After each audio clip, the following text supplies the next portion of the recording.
welcome to the Everyone Has a Story podcast.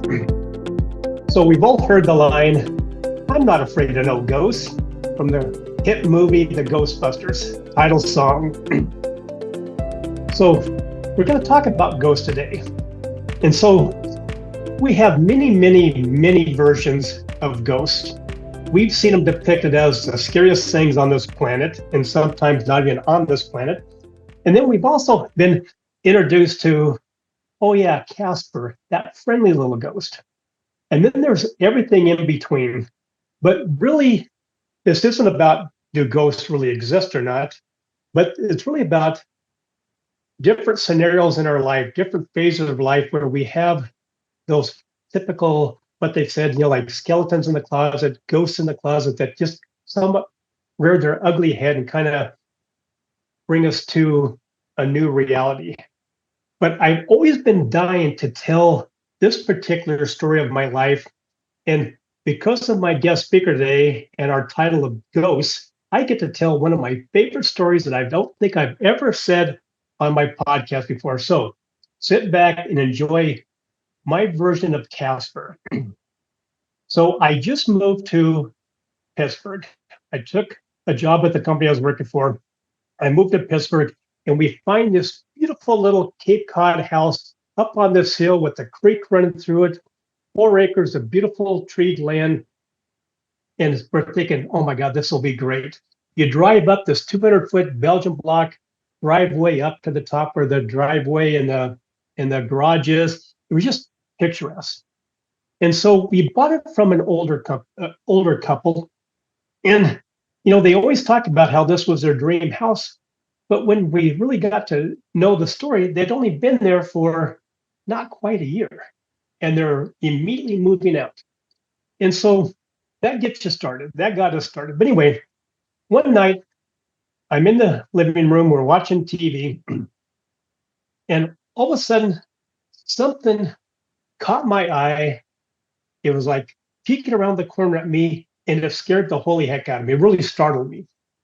And my wife was over in the room, we're watching the same TV, and she looked at me startled, but she was startled as well. And I go, "Did you see that?" And she said, "I have. I did see it, and I've seen it before." And I go, "So have I." I said, "So why haven't we ever said anything?" Because we really didn't know how to describe it. But this one particular night, it literally looked like a little boy sticking his head around the corner of the couch that I was laying on and saying peekaboo. It didn't say anything to it, but that was giving me the impression, and that's what she saw as well. So now we're thinking, do we have a ghost house? We have no history of this. We have no idea how to deal with this. But, from time to time, we would see its little appearance here or there. But, we're never afraid because it really seemed like a little version of Casper.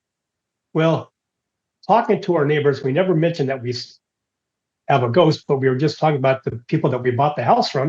And they said, yeah, it's the strangest thing. This was his childhood dream home. He lived down the street. He always wanted this house. And when it finally came up for sale, he and his wife jumped right on it and bought it. But then, less than a year, they buy a handgun for protection of what we don't know. They didn't know. But then they move out, a couple months later. So maybe they got introduced to our version of Casper and really didn't care for it. But I don't know. We never did talk to them about it. We didn't think it was our. But anyway, we're not going to be talking about my version of Casper. We're going to be talking about other ghosts that we deal with from day to day. But I'm going to do it with Sarah Banker. I can't thank you enough for joining me today because, number one, you gave me an opportunity to tell that story, which I've been dying to tell. But number one, you just have a unique way of looking at things and articulating things. And I can't wait to talk about ghosts, your version of ghosts, with this podcast today. So Sarah is the founder of Sarah Banker Music, and she's a TEDx presenter, which is right up there with the top of getting your Academy Award, right? So Sarah, what else do we need to know about you before we get into the podcast? Hello, Roger. Thank you for having me. So my name is Sarah Banker, and I am a songwriter and performing artist and a creative consultant. And my intention is to be a source of love and light through sound. Well, don't just tease us with that. What does that really mean? So sound is a very interesting frequency that we experience throughout our day. When we're waking up, to an alarm clock, to when we're driving on our commute to work, to when we're grocery shopping. It's constantly around us.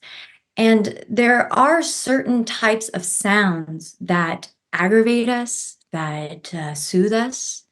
And so the sound that I emanate, the resonance that I put out into the world, is intended to be something that is soothing and comforting.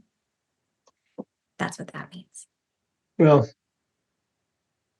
so I just love that. But so give us a practical way of how can you help with what you deliver to your client? So, as for the listener, if you think about it, so the vocals are something that resonate with all beings because it's something that we generally, not everyone, but we all have. We have that ability to emanate sound somehow. And so when there is a vocal resonance, there is a communion between the giver and the receiver. So that's what I mean by that frequency and providing that resonance with my listener. So when I started to sing that line from Ghostbusters, I'm not afraid of no ghosts, was there a connection between you and I? Could have been. Yes, absolutely. Especially because, that could also be an affirmation. There you go. Fair enough. I like that.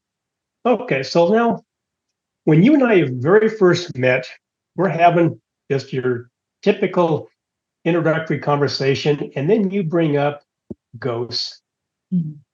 but your version of ghosts. So let's kind of lay the platform down here. What do you mean when you refer to ghosts, or what did you mean? And when I'm referring to ghosts in this particular context, I'm referring to memories of situations or circumstances that are haunting. So it's not necessarily a being or an entity, but it is something that is, I guess, buried within us that is limiting, that doesn't allow us to experience life at our full potential. That's what I mean by ghosts. Yeah, and so you have that tipping point moment that I call where you really came to the realization that you have those particular haunting moments, ghosts that we're going to call them for right now, in your life, or that they were in your life. So tell us about that moment where you came to realization of your ghosts. Well, there are many moments that helped me understand that I was carrying things that were not serving me and that were limiting. But one in particular, not one, but many, I would have night terrors. And I would have these nightmares that would just shake me to the core, so much so that from a dead sleep, I would get up and run towards the door. And then my partner at the time would stop me, wake me up, and let me know that I was in a safe space. And I remember this one particular one, I was being buried in my dream, and it was, as you can imagine, pretty unsettling. And so that's something that would actually happen quite a lot, where I'd wake up crying, sobbing, not just, little tears. It would just be of utter fear in my body. And and at first, these things happen. And so you think, oh, well, that's just me. There's something wrong with me. But the reality is that there's certain circumstances that sometimes that we didn't process in the moment. And so they do get buried within our being. And eventually they are ready to be exposed and released. So tell us, what did you specifically learn through this experience? Well, at the time, I didn't, I thought, I mean, I really it's so interesting about whenever these things happen. So, a lot of times people will blame themselves as if there's a defect going on. Um, but as I started, and it wasn't intentional, this was completely accidental. As I started writing music, this has been about 10 years ago or so, a little over, I started to release these feelings and these emotions. And there was a song actually that I wrote co-wrote, that was just all these feelings that I had been wanting to say, but I was too afraid to, just because I didn't want to hurt anybody involved. That's a lot of it too. We hold back because we don't want to hurt anybody's feelings. But the reality is that we have to let these things go. And when I wrote Ghosts, after I performed it, and it was an emotional performance, as you can imagine, I it's so that was in 2016 that I wrote that song, and I haven't had any night terrors or waking up crying ever since. Yeah, I mean, I've never experienced night terrors. I think we've all had you know, a watered down version of a nightmare, but nothing that really would you call it a terror, and I can only imagine, you waking up, or not even waking up, just getting out of bed and running for your life because you were in utter terror, utter fear, and not all of us have that particular moment to where they realize that they do have these deep embedded haunting memories that do damage to us, but we don't know that they even exist. So how can someone, besides having, the moment that you had, and you had a partner that says you're in a safe space and giving you reassurance like that, how can someone become aware that they might have these skeletons in the closet, ghosts, haunting memories that are doing more destruction to them personally and professionally than what they realized? I would say expression, any type of expression, creative expression. So if that's journaling, if that is singing in the shower, if that is, playing piano or drawing, coloring, anything that allows the conscious mind to just settle in the moment, to release whatever it is being thought. I mean, even if you're journaling, it doesn't have to be complete sentences. It can just be scribbles on a paper. But what matters is it's the thought and it's the action that releases it. Emotions are energy in motion. So as we harness this ability to be present, take a few deep breaths in through the nose, out through the mouth, and just sit with whatever it is that we are feeling and express it somehow. And even if it's, it's even if it's just like yelling into nothing. It doesn't matter if you're alone or you're with people or therapists or anything like that. As long as you feel safe enough to express, I think that is a turning point in healing. Now, we've been talking about this experience or these issues with individuals. Does an organization, a business, a living business made up of individuals, do they encounter these haunting thoughts and pinned up memories as well? I can't speak for everybody on a team, but if we think about it, if we are in an organization and you have a team, you're only as strong as your weakest link. So I would say that there is a possibility that yes, there are haunting feelings and thoughts that might linger within a group. And it's something to take into consideration that we're just people. We're just people doing our best. And I think in order to show up and do our best for our organization, we have to feel safe in that said place. So we've talked, you've heard, countless times about the toxic work environment, the quiet quit. I mean, there's 1,000 names out there with really the loud noise of unhappiness that people are experiencing from the top down and from the bottom up in organizations. And, you know, I did an episode here a little while ago called Hurt People, Mm. where when people are hurting, it's very easy for them to take it out on other people, either in their personal lives or their work lives. And would you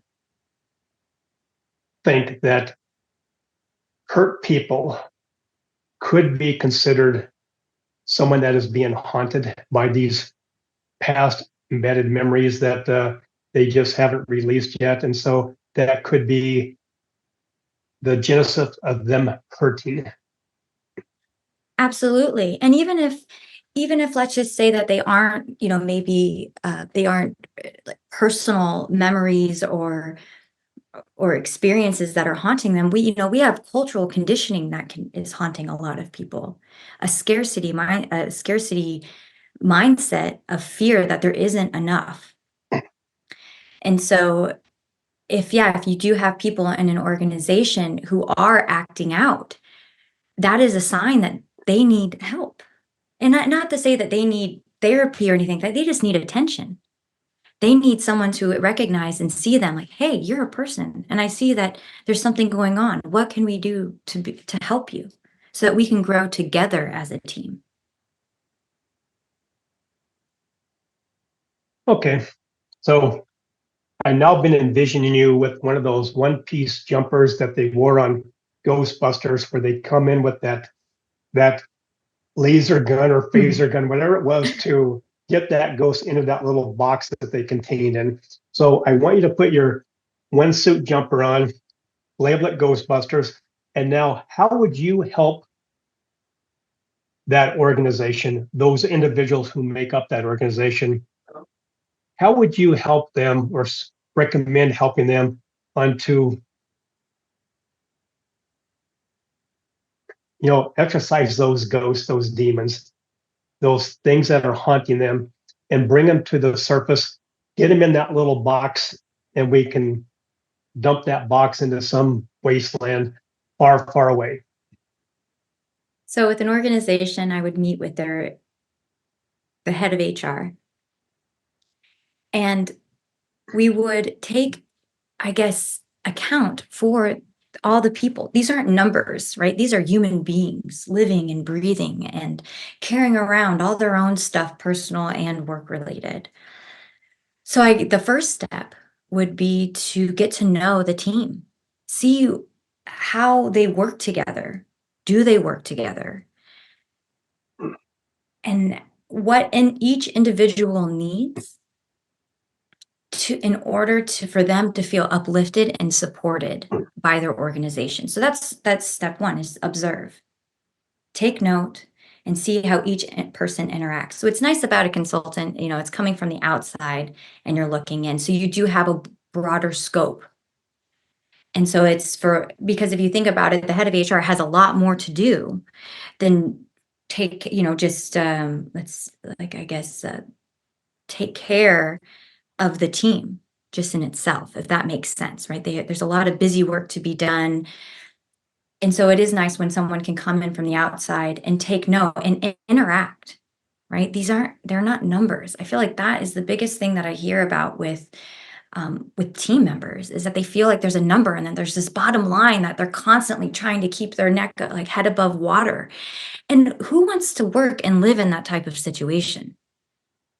Nobody wants to do that. And I understand that, yes, in order to have an organization to continue throughout the years and to continue to provide service and value, there has to be some sort of base understanding of what needs to be made. But that should not be the top priority. Community is what builds value. So let's talk about that community, because not everybody, as you mentioned earlier, is going to really have that moment, that current thought, or that current fear that they have something haunting them. I don't know if you ever saw the movie Ghostbusters, the original one, but they're on top of that skyscraper in New York City, and whatever ghost was out there, these guys, to exercise it, they had to keep their minds very, very clear. They couldn't think of anything. And then all of a sudden, come around this corner, you hear this thump, thump, thump, and here comes the Stay Puft Marshmallow Man.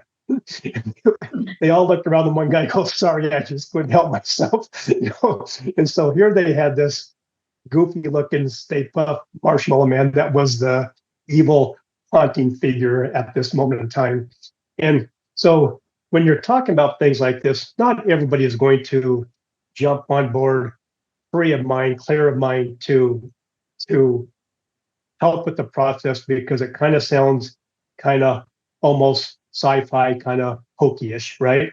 And so how do you help an organization get those people who would rather think of the Stay Puft Marshmallow Man than someone else's well-being?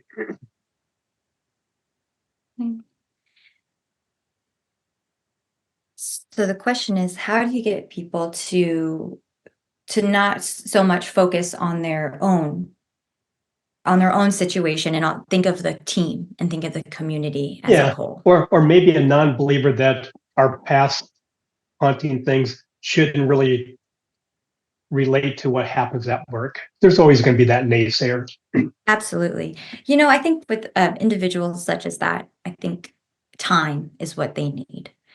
Time and consistency, continuing to show up to show them the power of community and what we can build together, and encourage them, right? Don't isolate them and point them out to everybody else or make them feel that they're different. It's just they just need a little bit more time. They're a little bit more skeptical. Maybe they have a little bit more of, sometimes I feel like the people, especially now with what happened with the pandemic, we became very isolated, and that was our safe zone. So that is a mode of operation. Now we have our safe zone. We know that we can protect ourselves, and everyone else is a potential threat. But if we start to dissolve that slowly through just communal activities, and they say those team building things, people really do enjoy team building activities. It's just a matter of incorporating them into the everyday aspect of their work environment, not a once a year retreat where you do a trust fall. It's every week or every day there's a little something that activates that communal aspect within their work environment. So speaking of team building, would you ever recommend that the team on a certain day of the week watch the original Ghostbusters to kind of see really the relevance of what you're bringing into to this organization? If they need a visual, yeah. They need a visual. Okay. Well, I really didn't mean to leave it at that, but you just never know where this podcast conversation is going to go until you start having the conversations. And you made it very easy for me to bring in more than one scene of Ghostbusters. So I thank you for that. And you got to let me gave me that opportunity to tell my story that I've been dying to tell. I can't thank you enough, Sarah, for being part of this, because not only do we have that unique connection to sounds like you referred to earlier, and to music in general, and to the words sometimes, not just the melodies, but the words themselves. But then, just like music, there's movies that we can all sometimes relate to, sometimes in a more humorous way. But when you really think about it, it does bring to light some of these haunting moments. And so maybe it's an easier way to break down that skepticism barrier, to help someone realize that maybe we don't have those phaser guns in our hands and that little box to collect that ghost and put it in and put it into whatever the wasteland is that you put ghosts in. But the fact is that throughout our lives, there's probably time to time we do have a couple of those hidden somewhere within us, and we need to unleash them, and for no better term, exercise them. Hopefully that our heads don't turn around 360 and we puke out the green pea soup and stuff like that. But you understand it. But it is painful to have to address those and admit that this might be happening within us. So I can't thank you enough for joining me today and spreading some lighter moments on something that could be very serious to so many people, just like it was with you. So thank you very much. And before you leave, you got to leave us with a little bit more Sarah Banker inspiration on how to move forward from these haunting moments. So I would recommend to move the body. If that's the first step, is take a walk. Get into a routine of moving the body and, like you said, exercising, right? That's exercising energy. And so to get into a comfortable zone of moving the body consistently will help the body even release those emotions, because they get trapped, right? Like if people have like hips and shoulders, shoulders up to their ears, that's trapped emotion. So the first step I would say is to start moving the body, check out a yoga class. I know that's so many people are like, yoga, but I'll tell you what, it is a game changer, the yoga.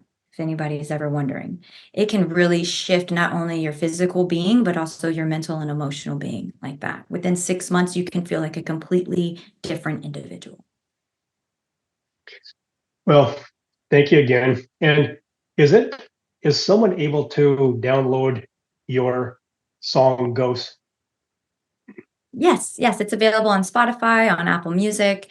It's wherever all streaming happens out in the world. And if they want to reach out to you and learn more about you and maybe even hire your services, how would they get in touch with you?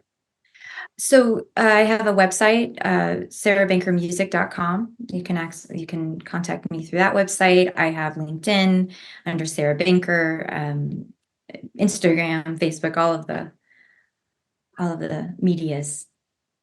Well, I do hope people do reach out to you, because number one, you're a joy to communicate with, but also you have some unique perspectives and solutions that we all need from time to time in our lives. So thank you very much.